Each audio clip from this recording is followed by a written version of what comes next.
everybody. Welcome once again to another episode of OneMore with Danny Coleman. What are we, Nash? This episode 40 or 41? 40, right? I think 40, right?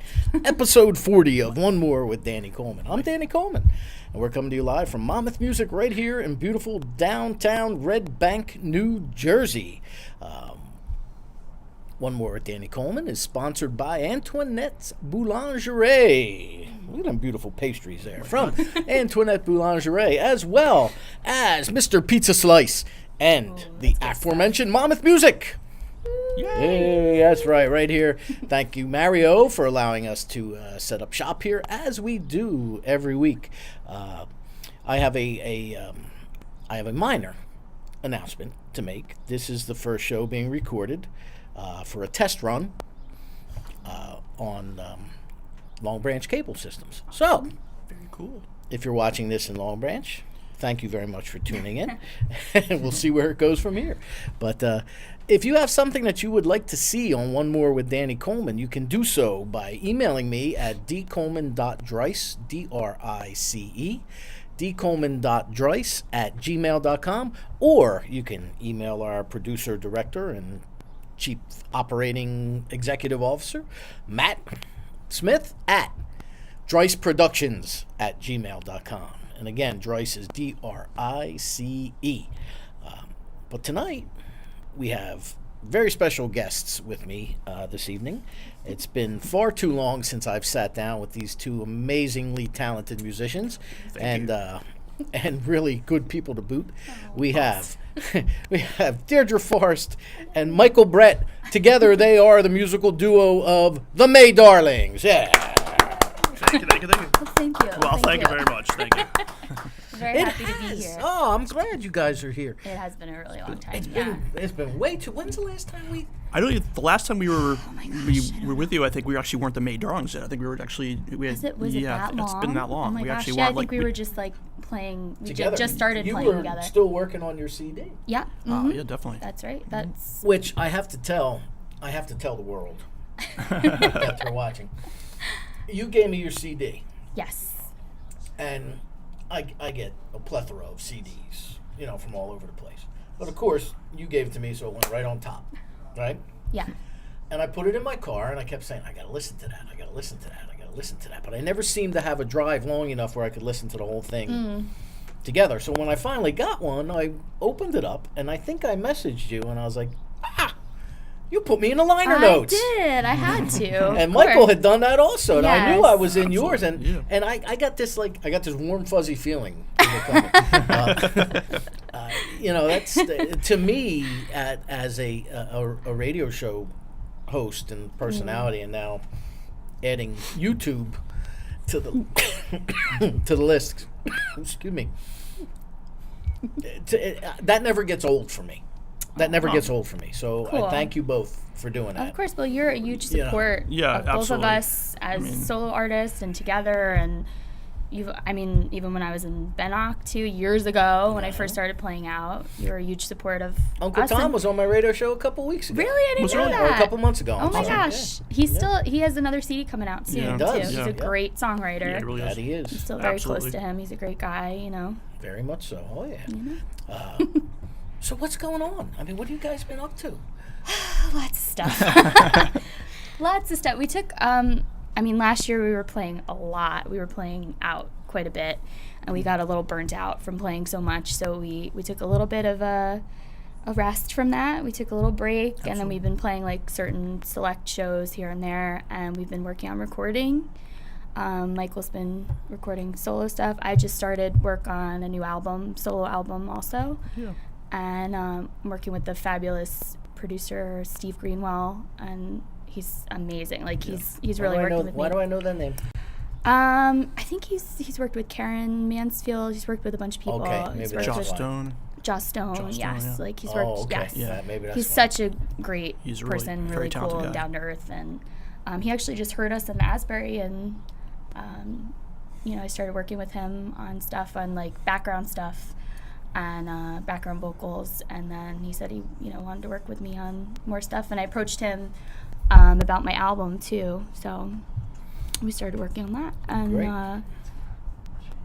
And what else? Yeah. And Michael's putting out some solo stuff too. Yeah, it's Going stuff. for another disc. Solo. What I'm going to be doing is I'm going to be releasing it digitally at first. It's going to be because lack of funds at the point, but I may actually do like I may do like a Kickstarter campaign. I'm not sure yet, but it's the stuff I've been working on for the past 5 years. Honestly, I've been recording it and doing it at home, and then Brian Ostering from the WAG is basically helping me edit the songs because I have Studio and re-record some stuff here and there, and stuff I've been working on for at least 5 years, and I just haven't really had the opportunity to put it out because we've been really busy with the May Darlings, doing a lot of live stuff, and writing together and working together. And we've been writing a lot of music. It's kept us really busy and kept me busy from doing that stuff. So I'm going to release it probably in the fall. I think it's going to be released digitally, and I don't know if I should tell you more about it.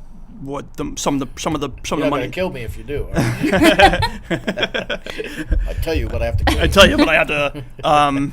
This is live. This is so live. Everybody's gonna hear this. Everybody so. knows. Everybody. But I think some of the money is going to be going toward my sister who has ALS. So, that'll explain. Yeah, it. you had something. Yeah. Do you have a show coming up, or you had a show that was recently that benefited that charity? No, not that a charity, no. But we're going to be doing something like that in the future. Probably do some benefit shows. I remember seeing you post something about that on Facebook. Yeah. Yeah. You know, actually, I just realized the last time I saw you guys was in September. Was it September or October? Was that the concert to end gun violence? That's You fellas came with down. Eric You Miller, yes. fellas, ladies and gentlemen came down to you guys. You came down to perform for Eric Miller at that concert at the Trinity Church. Yeah. That was a great event. Great event, yeah. And that was really important to us to Yeah. be a part of that. And, Yeah. And Eric does such great work for Yeah. so many different organizations, and we've been lucky to be a part of several of his That was funny. shows. That was so funny that day.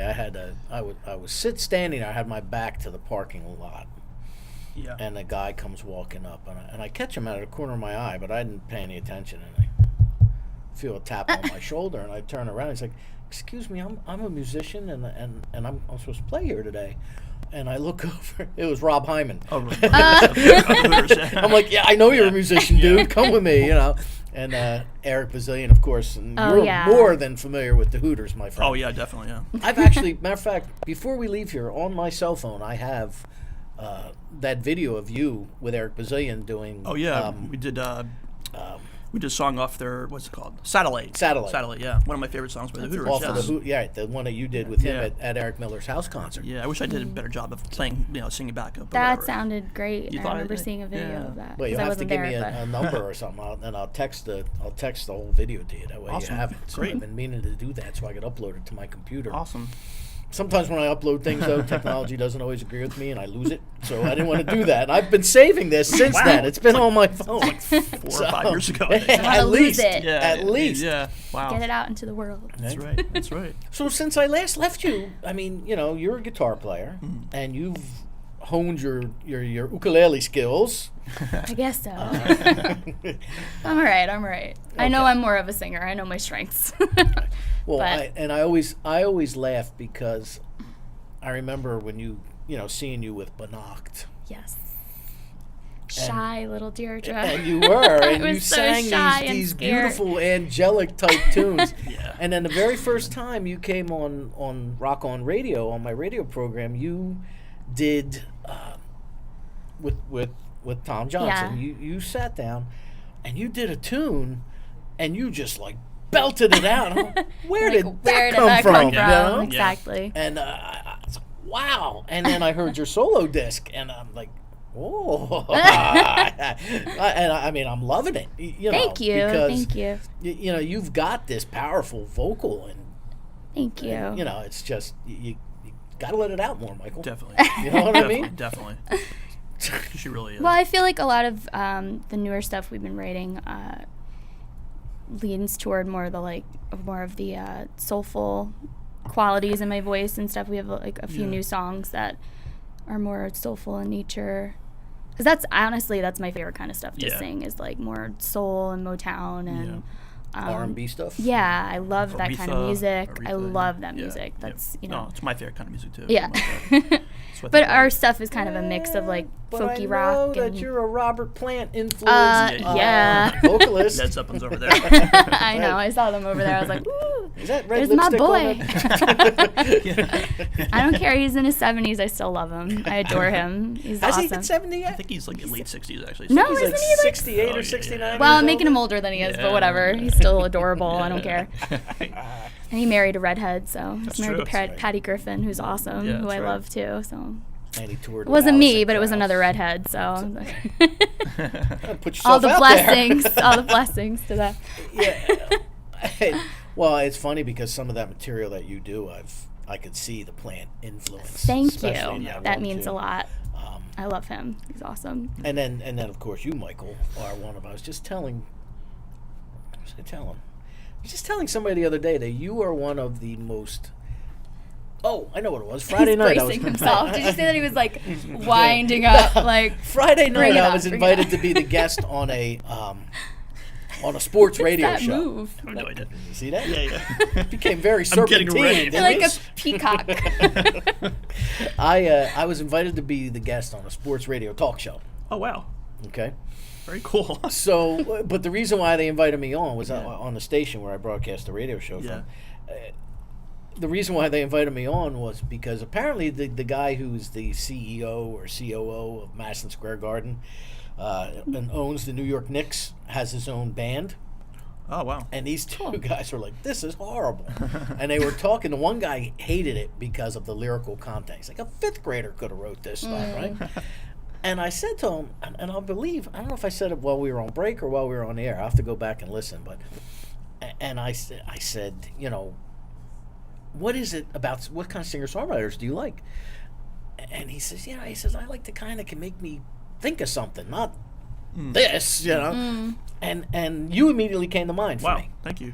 You know, stuff off your first disc, you know, Thank you. like Labor Day, especially when thank you're you. talking about Yeah. the potato salad. and it's like, A who lot of thinks imagery in yeah, those you songs. paint Yeah. pictures Yeah. with your Thank your you. lyrics, Thank you. and Yeah. that your whole first album is like it's great. Thank you. And Appreciate and, that. and I how does that go? Who's writing most of the lyrics with the two of you together? I think, well, it depends on the song, but I think, you know, when we're writing a song like together, I tend to contribute more of the music and you contribute Yeah. more of the lyrics because her lyrics are more poetic and, you know, I guess you could probably describe it better than I can. Well, I think with our stuff, we've done. I mean, I think we've done a bit of both, though, where you've kind of written songs for us, also, or I've written songs for us specifically. But Michael is amazing with structure of a song. Like he can just like put this melody together, and you know, like it. I'm not as good with that. I'm more. I take, well, like you were saying, I take poetry and I just kind of like, okay, this kind of sounds like a chorus, so that's what's going to be. But he's very good at structure, so he kind of takes my flighty poetic thing and helps me make more of like a very structured, catchy song out of it. You know, like I feel like a lot of things that we've written are very catchy because you have that quality too, where you have almost those like pop sensibility, even though you're like very folky and folk rock kind of oriented. You have like because you love the Beatles. Yeah. So he has that big influence there. So he's good with like writing hooks and bridges and really like structuring a song perfectly, honestly. Who like, are, it's who are really your good. influences? I mean, I know, but tell the world who Tell your the world. influences are, Michael Brett. the Beatles, of course, all, and not just as a group, but as individuals as well. Even Ringo, believe it or not. George is my favorite. George is my forever. favorite, I though. love I'd say George Harrison's my favorite is Beatle. Why is that? There's something about him. I think I discovered more of his stuff after he passed away in 2001. Just more of his stuff was just resonated with me more, like lyrically and musically as well. I think I never took apart the song "Something" that he wrote for the Beatles. I never took it apart, you know, in terms of its chords and its melody and stuff. And I took it apart. I tried to learn it, and I'm like, wow, that's an amazing song. And it's been covered by so many artists. Frank Sinatra, James Brown covered that song. But I took it apart, and I was just like, wow, that's just an amazing song. In terms of the chord structure and the melody and even the lyrics, are just very, very simple, but they're just, I thought it's a beautiful it's a beautiful song. And I'm just like, wow. So I discovered more of his solo stuff, and I'm like, wow, he's now my favorite Beatle. But the Beatles, Bowie, Prince, all these people that died this past year. Just say all the good ones are gone. Yeah, all the good ones are gone. A lot of Don't remind me. I can't even think of any offhand, but these Simon and Garfunkel, Paul Simon especially. Mm-hmm. Yeah, it was a people that people that my parents listen to. People my parents listen. I mean, they had sounds good, right? Sounds good. It's true though. I mean, you're like, thanks, Mom and Dad. Thanks, Dad. Thank you very much. Good Lord. Yeah. Did you grow up with music in the house? A lot of music in the house? Yeah. Yeah, some good, some too. not so Lots. great, but but I always knew when it was there were two things. If my mom was, or three things actually. If my mom wanted to clean the house, it was Creedence Clearwater. Oh wow. Grooving music. If she was just happy and dancing around, it was Elvis. Yeah. And if she was sad, it was Tammy Wynette. Oh. I was like, oh man. Perfect. Perfect. My father, I really, he would listen to like the Platters, and that was yeah. And that was all vinyl, my friend. Oh yeah. Cool. All vinyl. Yes. Well, my parents listened to 8 tracks as well. So Yeah, so there see? you go. Yeah. 8 tracks. Yeah. I was just talking about them the other day. I went to see Thursday night. I was handed a pair of tickets to see Foreigner, Cheap Trick, Yeah. Cool. and the Jason Bonham Experience. Wow. Awesome. Led Zeppelin Awesome. Experience. Right? And I'm sitting there and I'm thinking, when I'm watching Foreigner, I remember my mother giving me the very first Foreigner album. Yeah.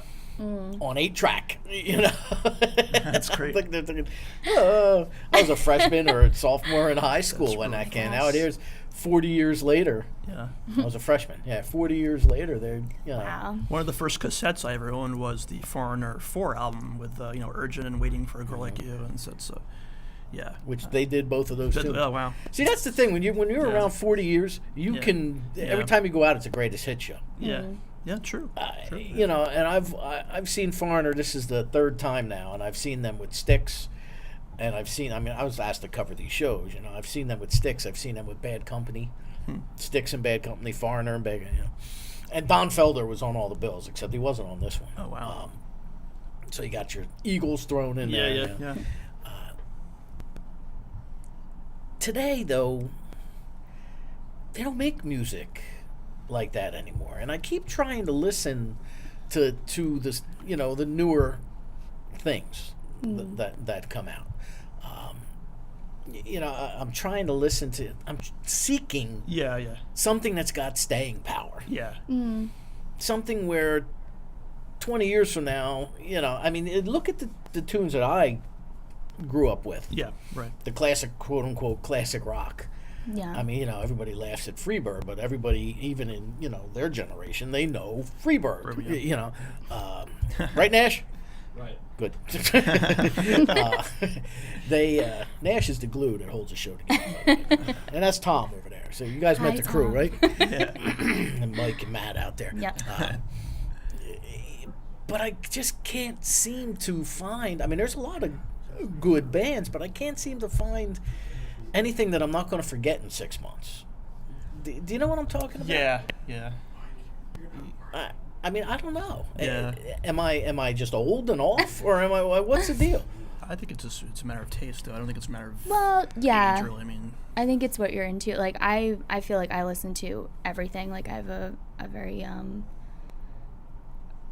eclectic taste Yeah, in me music. too. Definitely, Yeah. I was like, "What is the word I'm searching for right now?" Thank I bailed you. you out, kid. Thank you. I'm like, oh, and there's an age difference here. I'm 28, so I'm still kind of on the younger. He's I'm he's not. a lot older than he looks. Let's just put it that Yeah. way. But Ouch. that's a good thing. Well, there you go. You have a baby face. Yeah, that's right. Take the positive from it. Exactly. But there's several newer artists that I like, but I am definitely more into, Zeppelin and, like I said, Motown. I love older like jazz singers too, Ella Fitzgerald and Billie Holiday and Etta James. Yes. So yeah, all that kind of stuff. Sam Cooke is one of my favorite singers, songwriters Mine too, ever yeah, of all definitely. time. Understandable. So I find myself listening to more of that than a lot of newer artists, but I like The Head and the Heart. I like them a lot. Oh, yeah, They're great fantastic. band. And a lot of the local musicians are my favorite. But Yeah. you see, too, honestly. exactly. And with channels like Pandora and Spotify, and Yeah. and you can just pretty much plug in whatever you want. And, Yeah. like these pastries. Is that a flower today? What is that today, Nash? It doesn't look like a face. It's just something. Which one? It's just some. That one there? Nash is the Kinda looks like resident Cookie pastry Monster. facer. It's art. It's art. It's art? It's art. Don't question it. Who's art? Just let it be. That pastry. Oh, you're Art. Well, there's a guy named Art. That's what it's supposed to look like. Well, anyway, Antoinette Boulangerie specializes in creating delicate and sophisticated works of art using only the highest quality ingredients. As They our do look beautiful good. models are showing you right now. Located at 32 Monmouth They look Street in the yummy. heart of downtown Red Bank, they are a fully operational bakery with all of the baking done on premises daily. In addition to their handmade variety of croissants, Danish, Antoinette's also offers a dizzying array of traditional French pastries, macaroons, cookies, and savory treats. Find them at AntoinetteBoulangerie.com. And I want to thank them because they provide us with these pastries and a full carafe of coffee out there. And It's making me salivate. Yeah, thank you. well, that's why there's plates there. You can have one. Take one. Wow. You I'll won't wait. be the first guest to eat on air. I'm just going to say that. Last week, Tam from Garden State Line was in. He was eating margarita pizza on air. Oh boy. Which is from our other sponsor that we'll get to shortly, but Mr. Pizza Slug. Great pronunciation of croissant, by the way. That was awesome. Like that? Yeah, Croissant? that was Croissant. that was See that? very very impressive. I had a photographer in here a couple of weeks ago. She's French. She's from France. And I tried to get her to read the ad. She didn't want any part. He's like, go ahead, you butcher it. Yeah, It's okay. No, actually, that was Estelle Master. Oh yeah. Oh, yeah. Estelle was in. She's Yeah. a great photographer. Great I've seen her work. Yeah, I've seen her work too. Yeah. So, yes, you're just what is it, Nash? Clicking on, tuning in. What are we doing here? That's Clicking in. clicking in. If you, Clicking that's in. right. It's your remote with your mouse, whatever you're doing. This is One More with Danny Coleman. I'm Danny Coleman, and these are the Maid Darlings, Deirdre and Michael, and they're going to be performing at the end of the program. So please do stick around for that. So, Awesome. That means you too, Nash. You don't go anywhere. You Yes. gotta stay. You're stuck. You're stuck with us. He's Sorry. stuck. You're stuck here with us.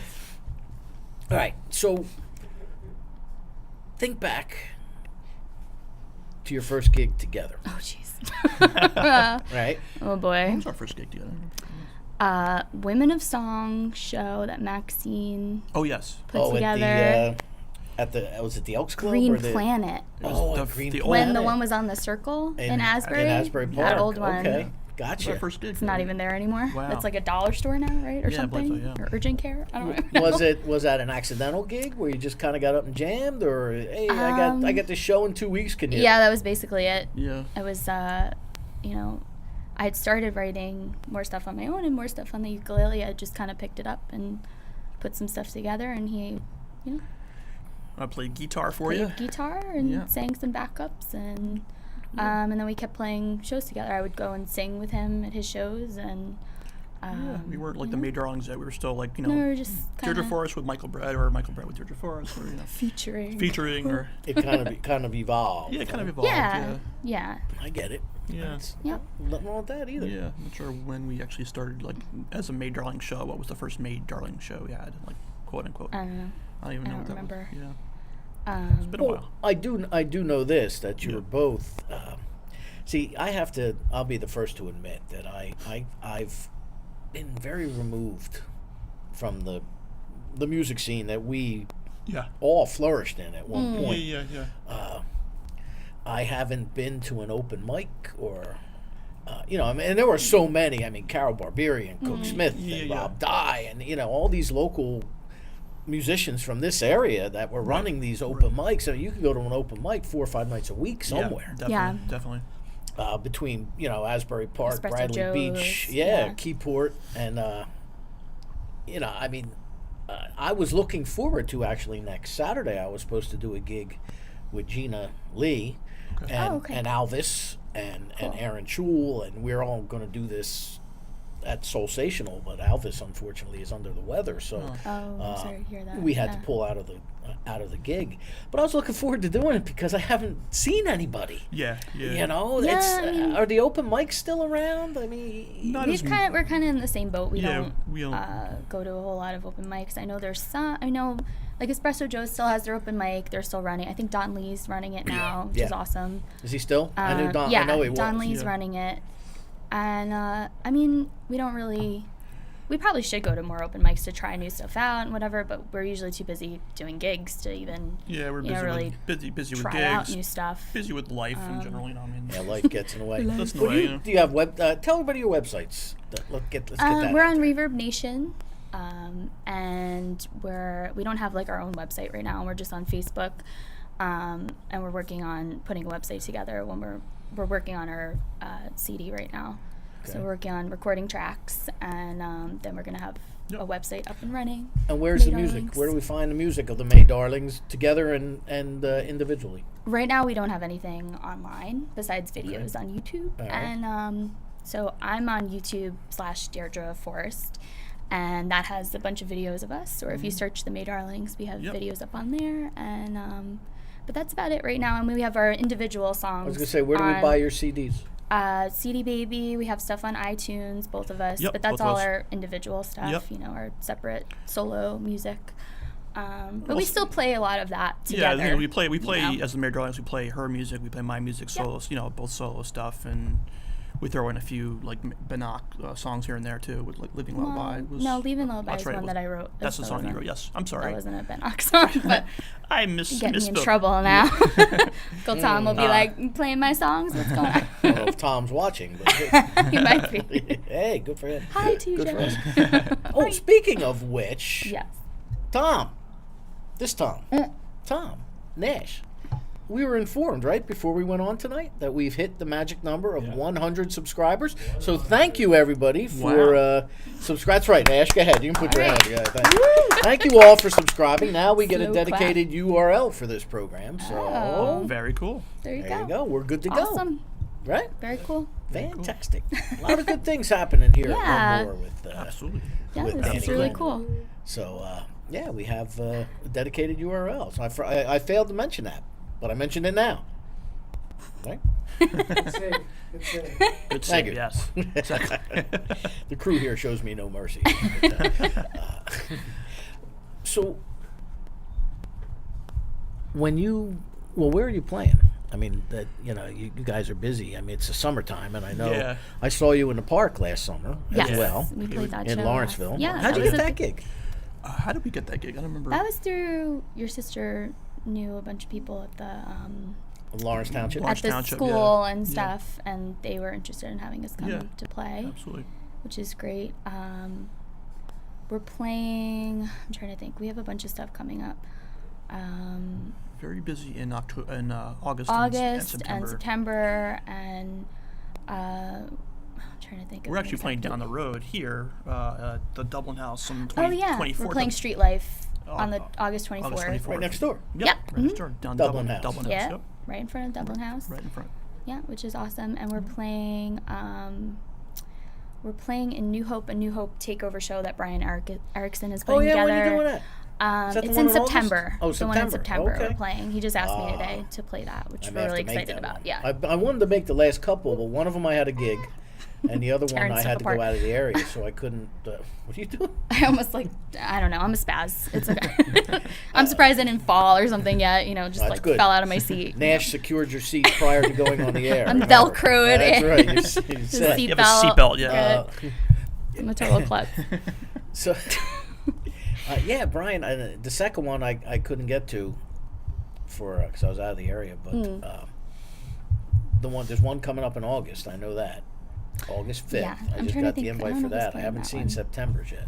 Yeah, September I think he's just putting together, but he said it's going to be like all acoustic acts, which is cool. So he was just talking to me about that today. I hope that's not like a secret because he just texted me about that today. But yeah, we're excited to play that. That's a cool room, John and Peter's. That's a cool place. So No, you've played there. I haven't yes, played I there, played. but I've been there. You played there? I played there as a solo artist. Solo. a long I've never time ago, played yeah. there, but I've been Yeah. there for I've played there multiple times. cool. Yeah, Yeah, it's a very- cool very little cool place, place. you know? When I used to play there, you were still allowed to smoke. Are you still allowed to smoke in there? No. No. Did they ban that? I'm Yeah. pretty sure, yeah. Good, because I came out, I think I had stage 3 lung cancer when I came out. I was hacking and coughing for Ugh. days. Oh, gosh, yeah. Gross. You know, John and Peter's is in New Hope, Pennsylvania, which is an artsy type of Yeah. town. And I love New Hope. Bucks So County cool. Playhouse is there, and there's several bars and Yeah. you know lots of high-end restaurants, and it's a really neat little place. Actually, the radio show is now from Lambertville, Oh, cool. Oh, right across awesome. the So bridge. yeah, Oh, right wait a there. minute. Yeah. Literally right next to the Lambertville's nice, Lambertville too. station. Mhm. You know, Awesome. right there. So you know, I've become I'm starting to familiarize myself more with that area. Yeah. But John and Peter's been around since the mid 1960s, I guess. Mm-hmm. And the people who have performed in this It's a venue, really Famous cool people, yeah. place. yeah, Commander Cody and the Yep. Lost Airmen, Mm. and I don't understand how, because if you're Nash, you would have to stoop to stand on stage. Oh, yeah, yeah. Because Yeah, it's really low. I the could put up ceiling. and put, I could reach up and put my palm on the ceiling. That's how low the ceiling is. Yeah. And it's a like a little small cavern, room. Yeah, and you it's know, it's well, like- that barn door there. Yeah. You know, because it used to be basically a barn that they turned into. Right, right. You know? But playing there is definitely Yeah, It's, it's a a cool cool place. place. Yeah, Yeah. they've had a lot of interesting people play there. A lot of famous people play there. Yeah. Last time I was at John Yeah. and Peter's, I looked over and sitting next to me was Bam Margera. He's from that Pretty area, random, apparently. right? He's- Like, yeah. okay, hi. Yeah, I what's was up? sitting in the booths against the back wall, which basically, again, in simple terms, is like from me to Deirdre from the stage.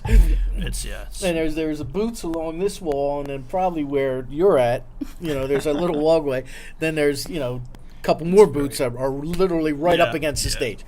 And I look over and it's Bam Margera. I'm like, look to my nephew. He says, "Is that?" Yeah, you know. People were coming over taking pics with him. He was really cool. But yeah. Cool. you never know who you're going to see in New Hope either. Oh, There's yeah. all Yeah, that's kinds such a of- cool place. Yeah. Yep, it's like a small.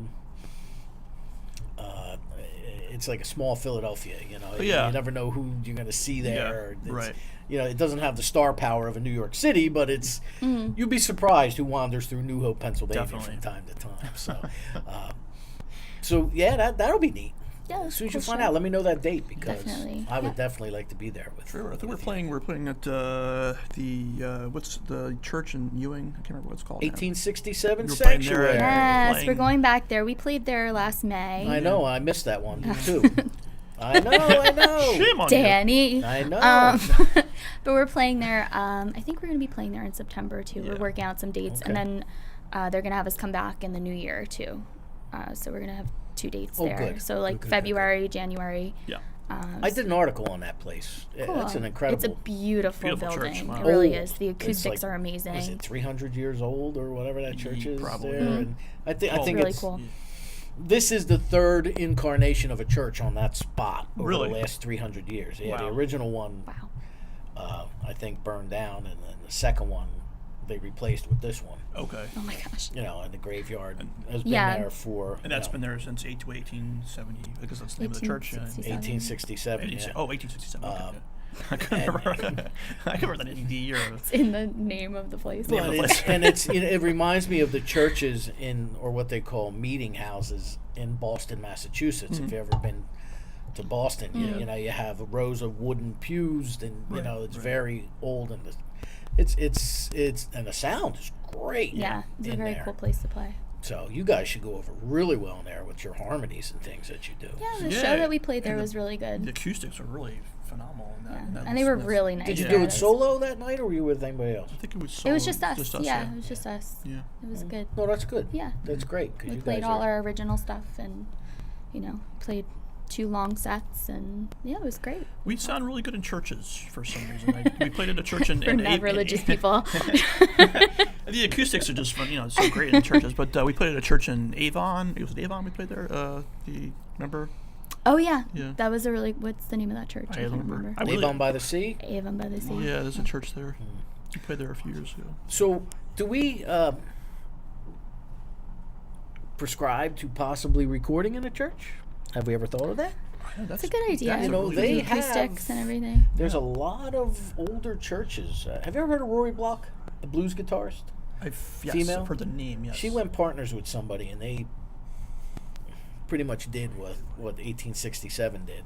Oh, cool. And Yeah. they turned this, or they're in partnership with somebody, an old church like that they've turned into a concert hall / recording studio. Yeah. It's in New York, up near Woodstock somewhere. But the sounds that I actually interviewed a couple years ago, Mary Chapin Carpenter, Oh, cool. Awesome. and Very she was cool. saying she was recording her new album over in the UK in this church that everybody's using because the sound is just, Wow. But this is an old, marble and cement type, brick type church. So, I personally, I cannot pinpoint a tune I've heard recorded in a church, so I don't know. All I know is what I've seen at the 1867 sanctuary. Yeah. And I'm just thinking with your vocals that would just sound phenomenal. Yeah. That would not, that'd be awesome. Yeah, that's a good idea. I mean, Yeah. I mean, all the recording we're doing right now is very stripped down, and we're not doing a whole lot of production or anything on it. So, we kind of want to let the songs just be what they are and yeah. release them that way. I think for now. So Yeah. that would be an there- interesting and there's way to nothing do wrong it. with that. No, nothing wrong with that either. It's to watch you guys perform is great. That show you did at Murray Grove prior to my radio program. Oh Yes. yeah, that was a That great show too. was Yeah. fantastic. I mean, I got there you. late. Unfortunately, I only caught the last couple in the first set and then all of the second half. But you guys were as good as ever. Thank you so thank much. you. How do you work out your harmonies? Well, it's I don't know. we just He's like a harmony machine. listening to He the just- Beatles and Simon and Garfunkel He's my really whole good with life, and harmonies. I can't really say. I just she sings the melody. I harmonize to it, and I'm able to do it like pretty fast and pretty much like right You're away. very good with that. You're Yeah, very good with that. It's really honestly, it's one of my favorite things to do in terms of music. I really, actually, probably as much as writing songs, I think I enjoy, and this is why I love, working with Deirdre. I think is because our harmonies, we blend so well together vocally. But I just like adding my second voice to her. I mean, I think she's more of the. There are some songs I sing lead on, but I think she's more of the lead singer than I am, and I think I like to add the harmonies to her lead voice, and it's just like. I don't know. It's like one of the most favorite things I like to do. So I can't talk. Hello. I can't talk. Look at me. I'm the host. Awesome. I've made a living out of not being able to talk. Again, if you're just tuning in, this is One More with Danny Coleman. We're clicking on, and my guests are the May Darlings, Deirdre and Michael. Yeah. Deirdre. I keep thinking I'm going to do that the other way around. Twice that. One day it'll happen. Yeah. Right? Oh boy. Oh, gosh. So, where'd you grow up, Mike? I grew up in Roosevelt, New Jersey. It's right next to Hightstown. Yeah. Between Hightstown and Ettra. Millstone. Yeah, right near Ettra, Ettra Park. I grew up there. It was pretty much an artist community. It's just it was a great place to grow up because it was very You had that combo of rural and suburban. Yeah. With if you throw in the town center. Yeah. Yeah. You've got that, the center of Hightstown. You had that little bit of urbanism there. Absolutely. Yeah.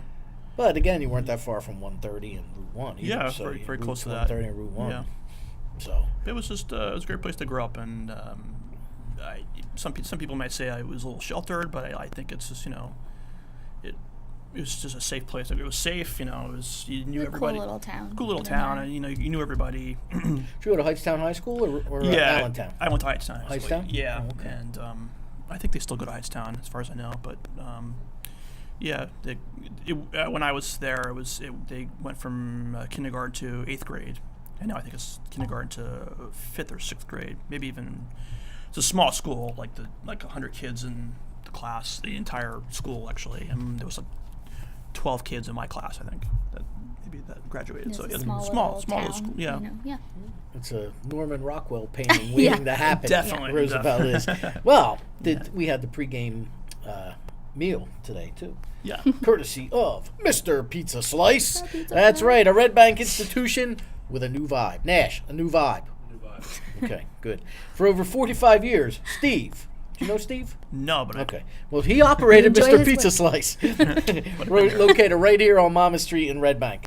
The new owners have 100% kept the original pizza, which was called Steve's Original Pie. Oh, cool. How original. It's that good is, stuff. right? Good stuff, actually. Very As well as their signature Italian hot dog and French fries. New additions include pizzas with various toppings that can be ordered by the slice, hot and cold sandwiches, and smaller appetizer dishes. They've kept a lot of Steve's feeling there in the classic video game machines, and they've added delivery services, longer hours, and Sunday hours. So you can get pizza There you go. on Sundays here Nice. in Red Bank. Mr. Great. Pizza Slice. And I want to thank them for providing the Delicious. pre-show meal, Very good pizza. which I see that the crew devoured upon coming in because I got here, there were like 3 slices left. So. Oh, boy. What happened, Nash? Sorry. You gotta get here. So, ever since he got his doing all the appendix work, out, so. ever since he had his appendix out, he's a eating machine. Right. That must have been slowing you down, Tom. What's that? That appendix must have been slowing you down. Yeah, it was taking a toll on me. Not gonna change. See, he's venomous. So, okay, how about you, Deirdre? Where'd you grow up? Well, I moved around a lot, but I grew up mainly in like Monroe, Spotswood area. Okay. I lived in East Windsor for a while and South Amboy.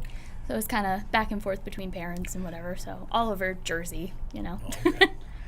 I see. Yes. And now, where are you guys now? We're in the Manalapan, Milltown area right now. Oh, So, yeah. okay. Millstone Or area. Millstone, sorry. Millstone. Milltown. Manalapan, I always do that. Millstone. I always do that. Opposite ends over there, but That's sounds okay. like it. Begins with an Whatever. M. What? Begins with an M. Yeah, M, there you yeah. go. Close. That's all Yes. that matters. That's all that matters. Mill something. So, I mean, you and as everybody will see shortly, you have such a great sound together Thank you. Thank you. and individually. And I know you just said you find it easy to harmonize, but does it ever get testy when you two are trying to work out song parts? Yeah. Yeah. You were really quick with that. I was like, All right, Deirdre, dish the dirt. I'm honest. I don't care. Let it all out. This is gonna turn into like Maury. Like, You are the father. Okay. Nash, you're the father. He ain't even paying attention. when we write a song. I'm sorry. All right. Yeah. I mean, working with anyone, I think sometimes you just get a little Yeah. tension going on. You're trying to work things out. Trying to. And we have I think we have two very different processes. Like you were saying before, like his lyrics are, he's more of a storyteller and I'm more poetic, and we're fusing things together and trying to convey a story in either one of our writing. We're like storyteller kind of writers, but we go about it in different ways.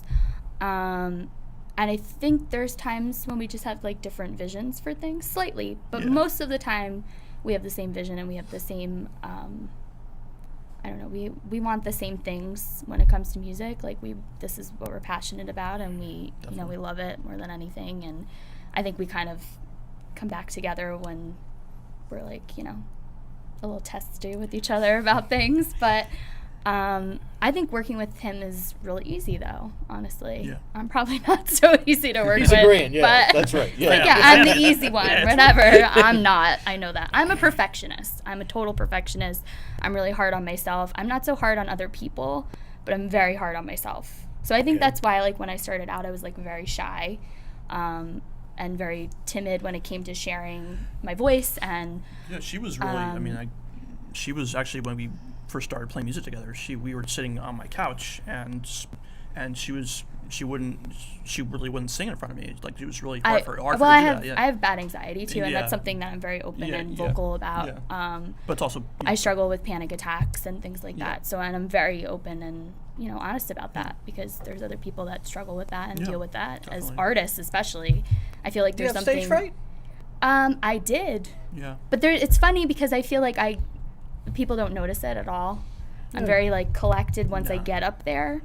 But when I started out, actually, you met me at an open mic that you were running. I was running an open at mic. Twisted Tree in Asbury Park. They used to do a lot of music there. Yeah, I was No more. doing the open mic. I was hosting it. I think I took it over from somebody, and she came in with Tom, Uncle Tom. Tom Johnston, and she was barely. I was faced this way, like I couldn't. She was barely look facing the out audience. She was at basically almost people like facing the side. when I almost. Yeah. sang. That's how nervous I was, and I'd always been in theater, and I was kind of pursuing more of an acting career, like musical theater, because I love music and I've always loved music.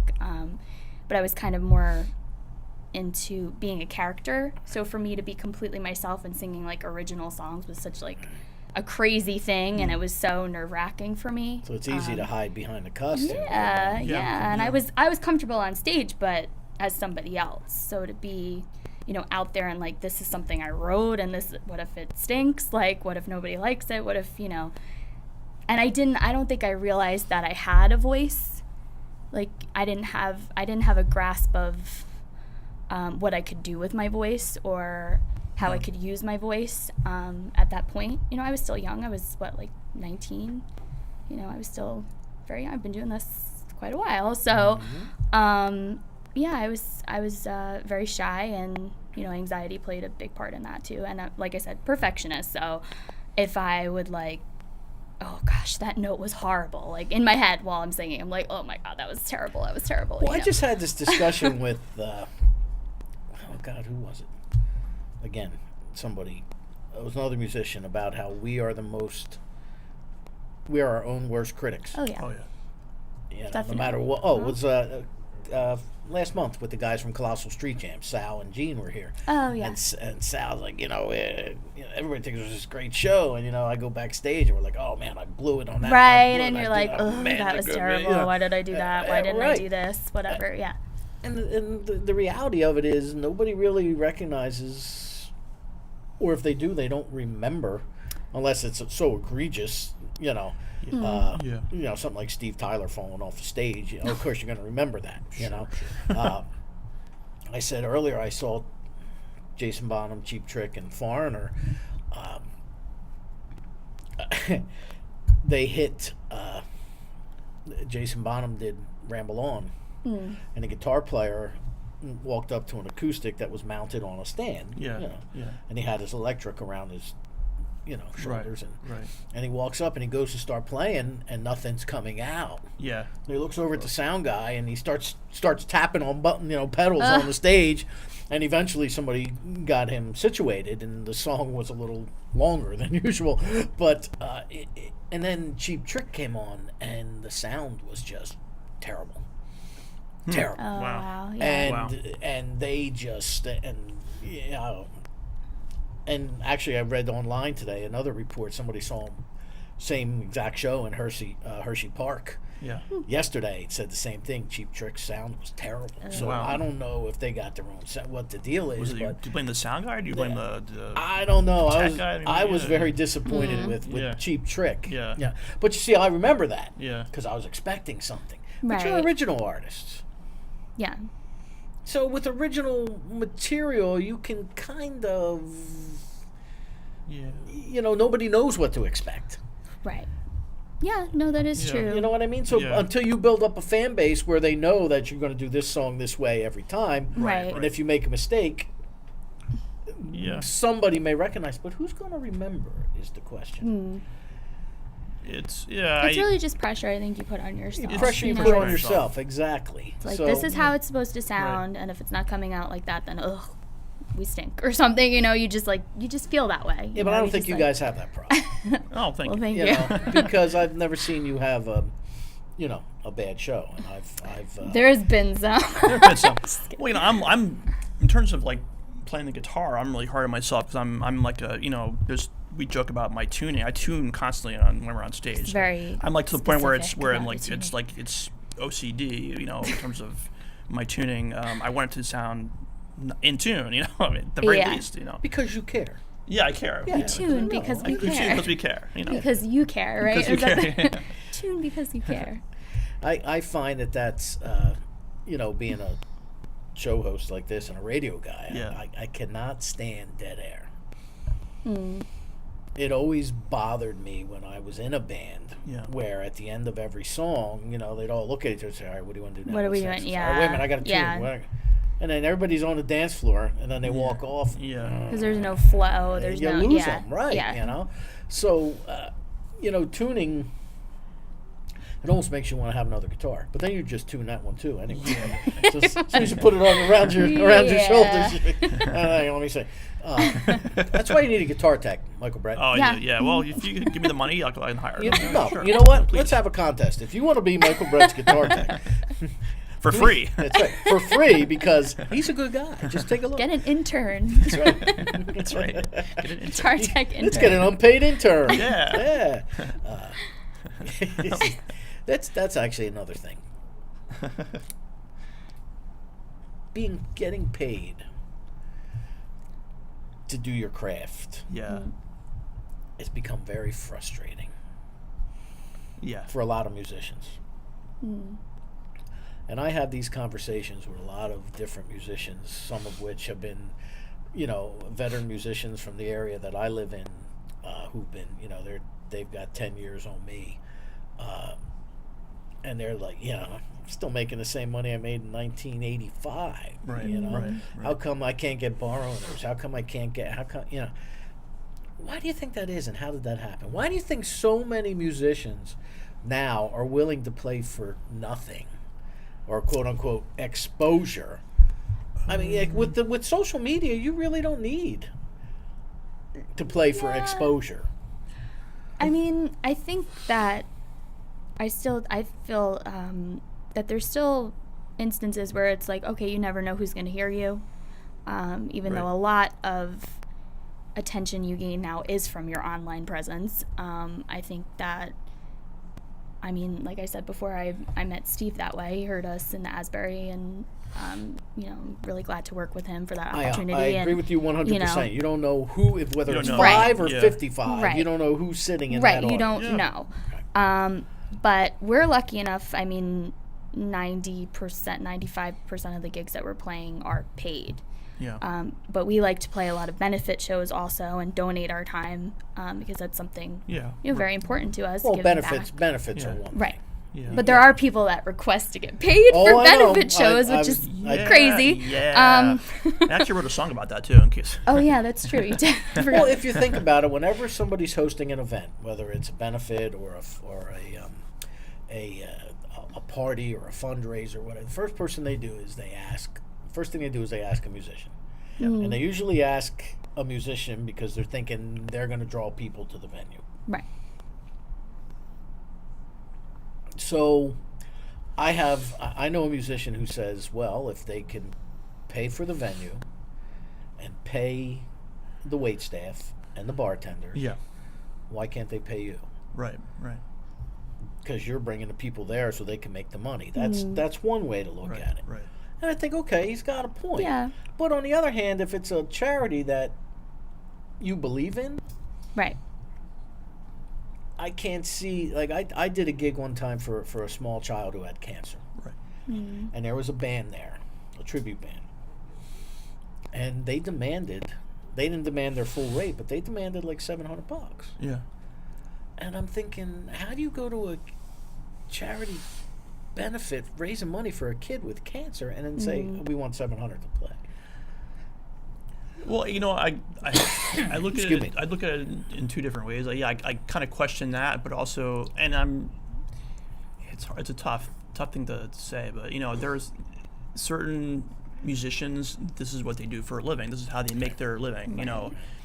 A lot of people don't see it that way. They see it like we're just out there having fun. And, and you it's know, not worth their, it's not worth the money and stuff like. But I also see it the other side, whereas like, how can you really charge somebody an obscene amount of money to play, especially like a benefit like that, where they're cello. Yeah, I mean, all the money should be going to that charity. I mean, I know of a famous musician who did a benefit, and I'm not going to mention the name, but I mean, they spilling the tea. Yeah, but they they did a benefit, and I know for a fact that the person was paid for the benefit. I kind of lost a little bit of respect for that musician. I mean, we're kind of in between of being like full-time musicians. Yeah. I mean, what I do for a living is I teach music. So I consider myself a full-time musician because I'm a music teacher. I'm a voice teacher. Right. And I work at a really awesome company and work with little ones, bringing music into their lives from the time they're like 2 months old, which is amazing. Mm-hmm. So I consider myself a full-time musician because everything I do every day is music and singing and teaching kids music and then doing gigs. And then I do session work also and Well, have you done vocals. session work for? A lot of local musicians. I've done Josh Van Ness, actually, whose CD's coming out soon. I did some background vocals for him. Okay. And I've worked with Tommy Straza. I've done a lot of stuff on everybody's CDs, basically. Yeah. My CD. Yeah, of course I've done your CD. Mm-hmm. But I'm getting more into that too, doing like session work and actually getting paid for it and doing that kind of stuff because I'm passionate about singing and it's hard to piece it together, but if that's what you want to do and you're passionate about it, I get that you want to be paid for everything that you do. You should be. Well, that's but a fine line you a walk benefit there show, too. I mean, so. is there between passion and pay?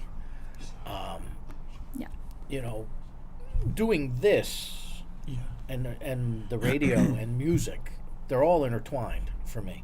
Mm-hmm. And along with my, the pieces that I write, the articles that I write, it's all music. Mm-hmm. But that's my passion. I'm passionate about that. And let's face facts. I'm not getting any younger. I've already resigned myself that I've got a bucket list item, quote unquote bucket list. It is to play in front of like giant stadium, like 20. I want to see at least 20, 30,000 faces out there. Just once, one song. I don't care what it is. Just once. That's it. And I'm done. You know what? I could die a happy man. But when I lost my job due to my back injury, I had to reinvent myself, which is how the radio show became, which has led to this and everything else that I have in my life. And I just want to do something. I don't want to be, this incredibly well, I'd like to be incredibly wealthy. Don't. I would love to be rich and famous. Yes, I would. But I'll settle for being able to make a living doing something I love. Right. Yeah. Well, that's what it should be about. It shouldn't be about, absolutely. Just being famous. That's not what it's about. I feel like there's a lot of focus on that. I hate to say with a lot of people my age, because it's, they think they can go on YouTube and get famous in 2 seconds, or they can go on a show and be famous on The Voice or whatever. And it's like, okay, yeah, you can do that, but I don't know. I feel like you lose your authenticity and integrity that way. Like I actually lost a friendship, 2 friendships because of that. Because of really? Believe it or not. Really? Because this person had this idea that they were going to go on YouTube and sell themselves. That's how they were going to, and the quote was, I can put one of my originals on YouTube and I'll get 1,200 views, or I can do a cover tune and I'll get 5,000. I want to sell me. Okay, that's fine. That's great. That's dandy. But you know what? You're one of 70 billion people. What are you going to do to separate yourself, to stand out from the other 70 billion people that are on YouTube trying to do something different? It's a good tool, and it's a good way to get out there. It's a good way to. It's one tool. It's one tool. It's one way. It's one way of But it's also sometimes people view it as taking the easy way out in terms of not really working at your craft, not really working really hard, but just like, I'll just do a video and it'll be And I'll use social media. Social media and get thousands of hits on the video, and that's just the easy way to do can it. be all fake too. You know what I mean? Yeah. Mike, I remember I talked to one of the programmers, vice presidents of programming from SiriusXM. Yeah. What do I need to do to advance my radio show? It was a couple years ago. Yeah. Well, do you have sponsors that are willing to pay at least $600 a show? No. Do you have? Even Nash laughs at that. Do you have? What are you doing? Okay. So I tell him what I'm doing. He says, well, what's your social media presence like? How many Facebook likes and YouTube views? Well, my YouTube views aren't that many, but between Twitter and Facebook, I probably have got about 5,000 followers. Mm. And he said to me, he goes, you need at least 50,000. I said, I could buy 50,000 likes. I can go to Facebook and do that. But what good is that if I go on the air and the show gets 200 listeners? Yeah. Well, where's the 50,000? Then you boot me off, and it's an embarrassment. I mean, so I just don't understand. Social media. Everybody's got keyboard muscles. Mm. Everybody can make themselves look a heck of a lot better than they really are. And it's when you go to the bars and you go to the open mics and you write your own music that people can actually see just how talented and brave that you guys are. Yeah. Thank you. Which the whole world is going to see right now because while I'm reading this ad for Monmouth Music, you guys are going to set up to perform. All right, so awesome. again, if you're just clicking in, this fast. is One More with Danny Coleman. My guests tonight are Deirdre and Michael, the May Darlings. And while they're setting up, the crew is getting them set up, I'm going to go over here and talk about Monmouth Music. Awesome. That's right. Whew. We'll pull that on over here. Here we go. What do you say, Tom? How you feeling today, bud? Good? All right. Again, I want to thank Mario for allowing us to set up shop here in Monmouth Music, right here in beautiful Red Bank, New Jersey. And I want to say hello to our new fan base at Long Branch Cable. Thank you for having us on here this coming week. But Monmouth Music, established in 1987, Monmouth Music, located in the center of historic Red Bank, which has been voted the third best town in the United States by Smithsonian Magazine. Located within walking distance of the famed Count Basie Theater, the Red Bank train station, and many of the town's fine eateries, Monmouth Music continues the tradition of being a destination store for all levels of musicians, both beginner through professional. New owner Mario DiBartolo, a lifelong musician himself, offers a wide selection of brand name instruments at everyday low prices, both new and used, with personal, professional, and expert service that only a family-owned and operated store can provide. Hey, Mike, does the neck of your guitar or your ukulele need repairing? It always needs repair. There you go, because it's tuned. Do the valves on your saxophone need to be refitted? Regardless of what day it is, bring your instrument to Monmouth Music for quality repairs. You'll enjoy prompt service from a team of repairmen who are always available. And again, I want to thank Antoinette Boulangerie, Mr. Pizza Slice, and Mario here at Monmouth Music for sponsoring One More with Danny Coleman. And if you guys are ready, are you ready? All right, we're good, Nash? We're good to go? All right, I give you now the May Darlings.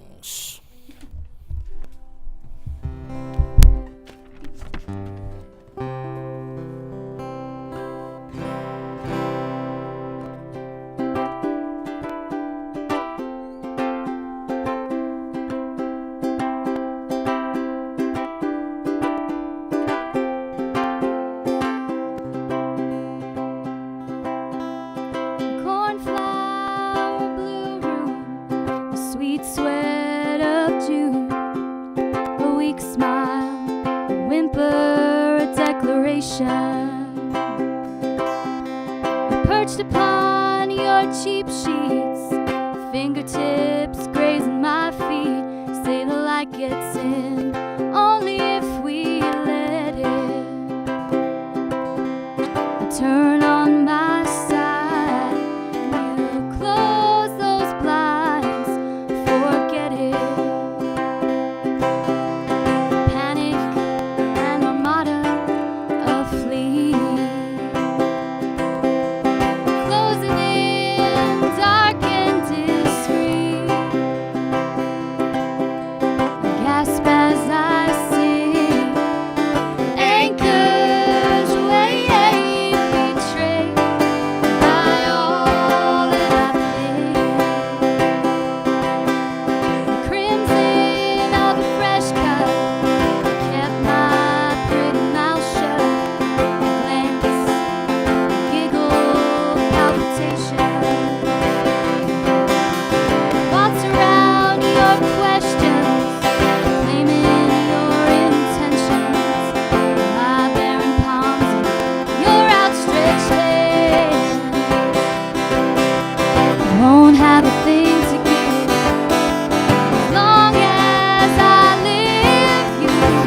minute. Panic and armada of fleas, closing in, dark and discreet.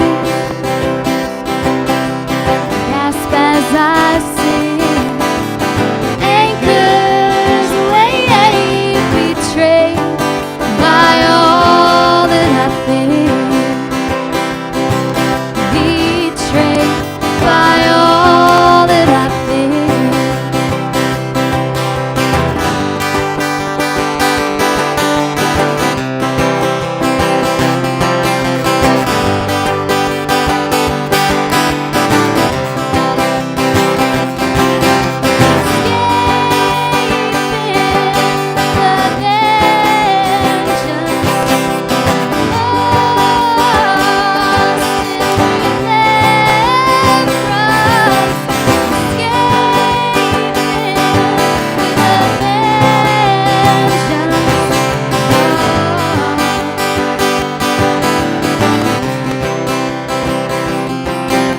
Panic and armada of fleas, closing in, dark and discreet. Gasp as I sing, anchors weigh betrayed by all that I think, betrayed by all that I think, betrayed by all that I think, betrayed by all that I think.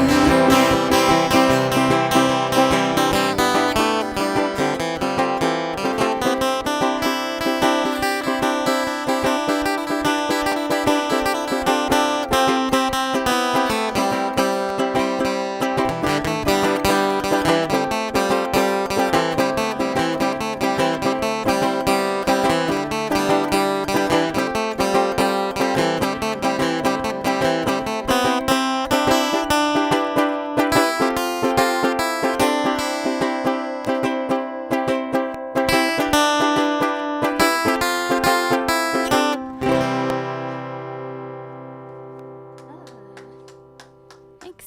Thank you.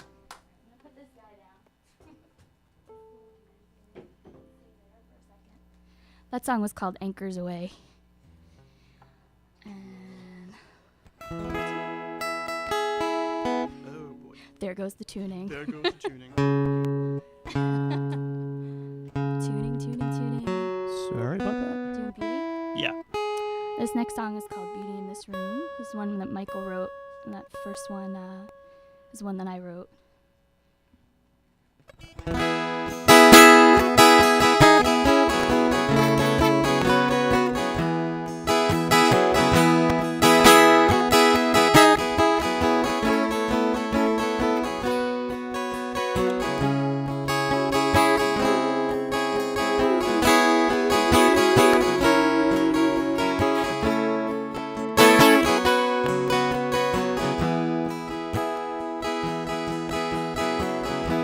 The sky is falling and the world is crumbling down.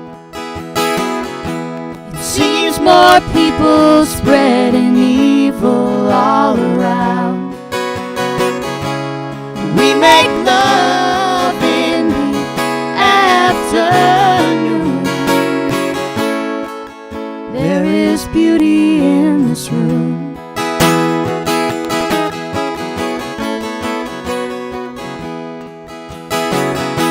Sweet unruly little mess outside the door. Dirty dishes and the clothes thrown on the floor. On this bed it's just me and you. There is beauty in this room.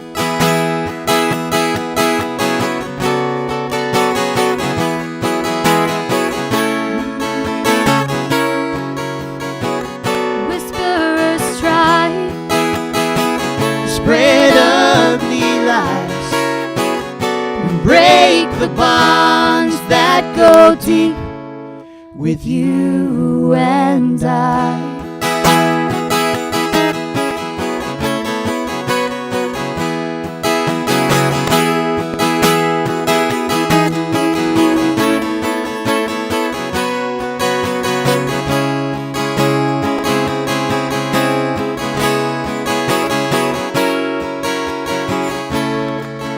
There is beauty in this room. Let them talk, let them say what they will. Let them live to have our forward motion kill. From our window there's a crescent moon. There is beauty in this room.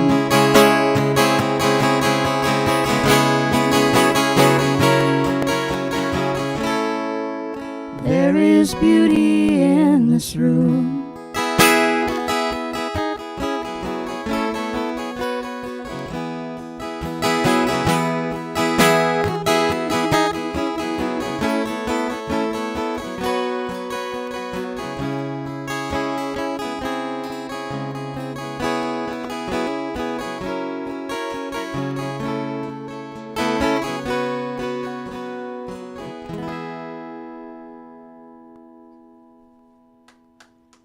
Thank you.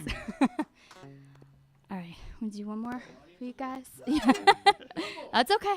One more. One more. And there goes the guitar.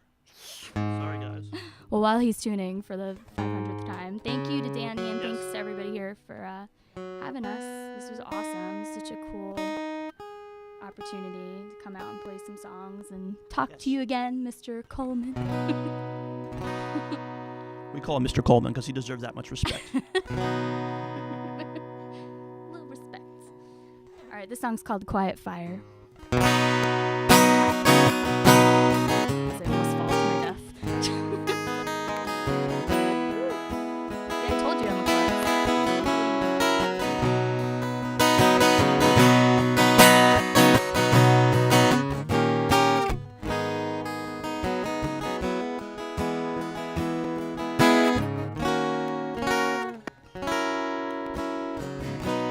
You're my compass, you're my shelter. Snowflake storm and summer swelter. You're my compass, you're my shelter. Snowflake storm and summer swelter. And you're my hand to hold when the day is taking its toll. Oh, you're my hand to hold when the day is growing old. Rhythm of the rise and fall, shoulders and chest, labor and me aching of those final days,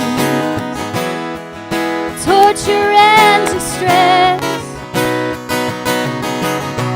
Quiet fire consuming my last hope, taking her away. Through that blaze there is one thing that I know: you will remain. 'Cause you're my compass, you're my shelter. Snowflake storm and summer swelter. You're my compass, you're my shelter.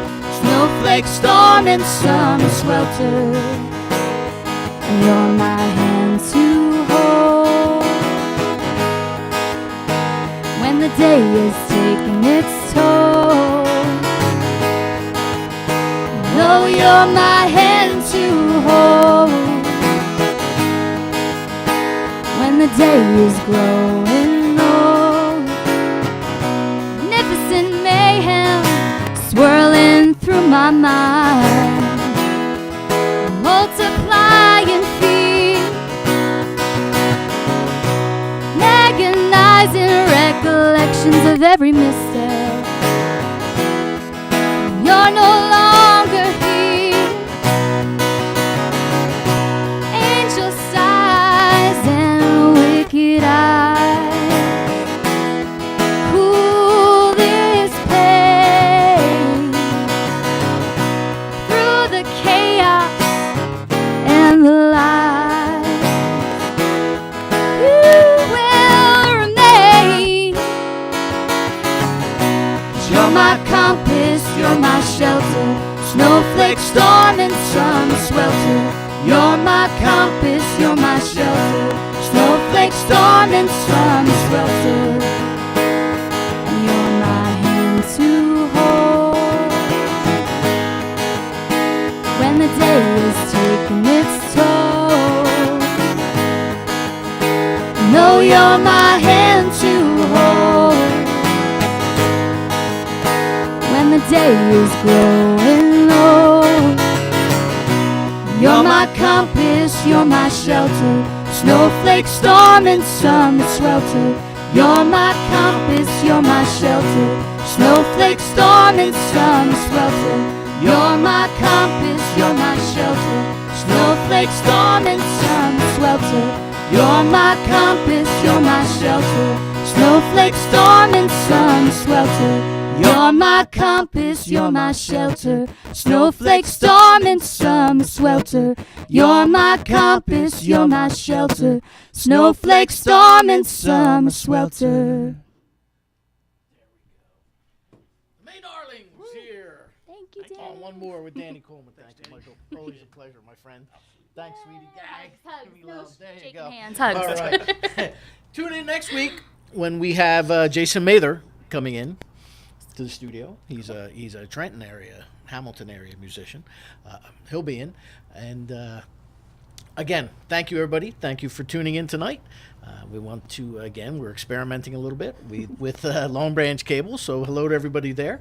You all right with that, Nash? All right, Nash, all right with that. Again, Deirdre Forrest, Michael Brett, the May Darlings. That's right. Thank you, guys. Thank you very much. Thank you guys. Come back and see us. Absolutely. Of course. Again, yeah. when you get that disc done? Yes. You know that? You know my number, All the both of CDs you, that are right? coming out. We Great. got 3 right now. All right. So So come on back next week when we'll have one more. Good night.